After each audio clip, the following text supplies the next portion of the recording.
Olá pessoal, eu sou Felipe Castanheira, professor de exatas e engenheiro civil, e hoje vamos falar como interpretar enunciados de exatas.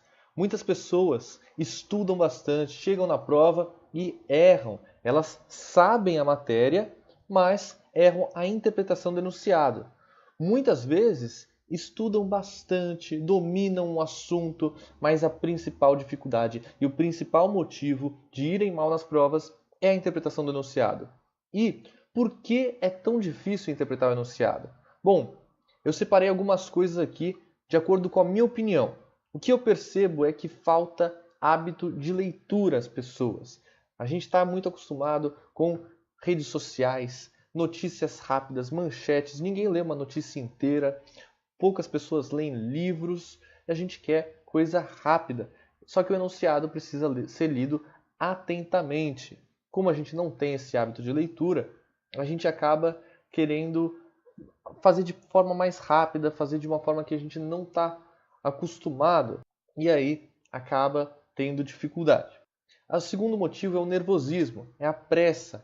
Você está numa prova, muitas pessoas vão mal porque simplesmente estão nervosas, porque estão com pressa, o tempo da prova está rolando e aí ela não quer ler o enunciado inteiro, ela quer ir pegar algum atalho, de repente ver quais são as informações mais importantes e nessa hora de você tentar pegar um atalho, você acaba não lendo o enunciado corretamente. E a falta de imaginação. E eu vou explicar o porquê. A primeira dica é exatamente usar a criatividade. Por que eu falei que um dos problemas é a falta de imaginação? A gente está acostumado a olhar para as coisas como elas são e não ir além. E quando você pega o enunciado, você deve realmente imaginar o que está acontecendo, usando desenhos e listas. Então, por exemplo, você vê um enunciado à sua frente e você, em vez de simplesmente ler para acabar logo de ler aquele enunciado, não. Para e vai desenhando o que está escrito naquele enunciado.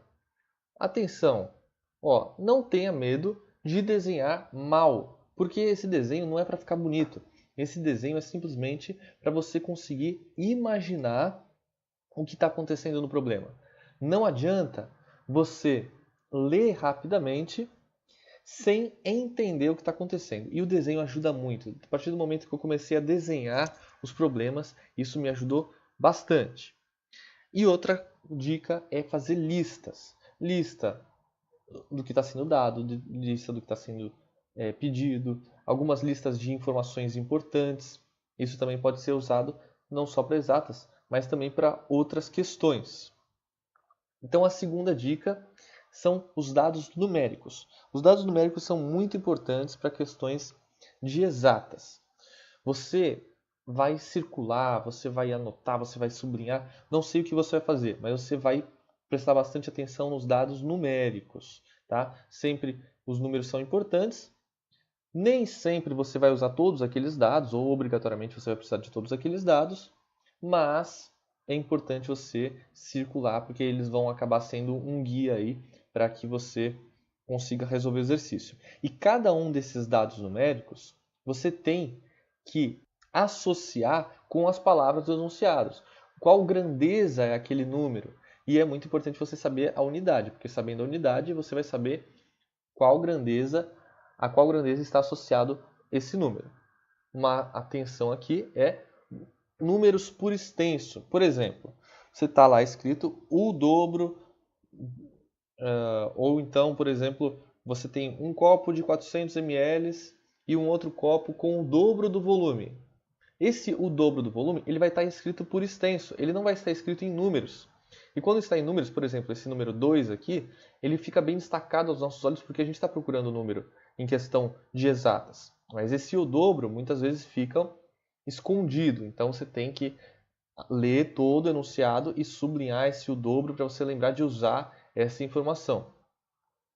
Terceira dica é o que está sendo pedido. Então, você já analisou, você usou sua criatividade para entender o enunciado, você já pegou todas as informações, todos os dados que você vai usar, e agora você vai focar no que está sendo pedido. Se não está sendo pedido, por exemplo, a velocidade, e você não precisa da velocidade para achar o que está sendo pedido, não vai fazer o cálculo da velocidade. Isso aqui é um exemplo, tá? Então você vai focar no que está sendo pedido. Primeira coisa, anota ali o que está sendo pedido.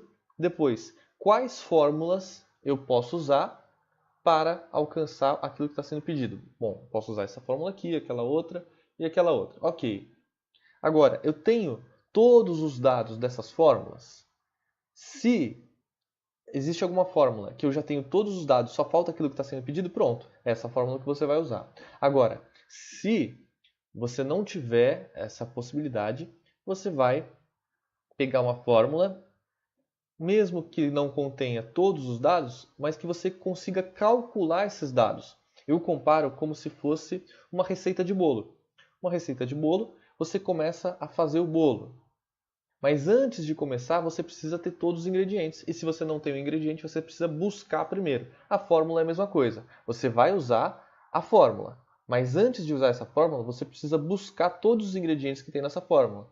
Como? Através de outras fórmulas, ou indo no enunciado, ou fazendo algumas contas que o enunciado te diz para fazer para chegar naquelas informações que vão estar na fórmula, sempre com o objetivo de achar o que está sendo pedido, ok?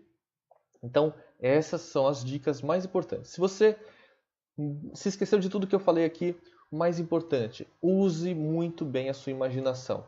Quando você usar a sua imaginação e sair desse pensamento rápido de tentar ler tudo rápido e resolver, enquanto você não fizer isso, você não vai conseguir resolver o exercício. Você precisa imaginar e aí sim fica tudo mais fácil. Se você gostou desse vídeo, curta, inscreva-se no canal e também deixe sugestão de o que você gostaria de ver aqui no YouTube. Um abraço, bons estudos a todos e tchau!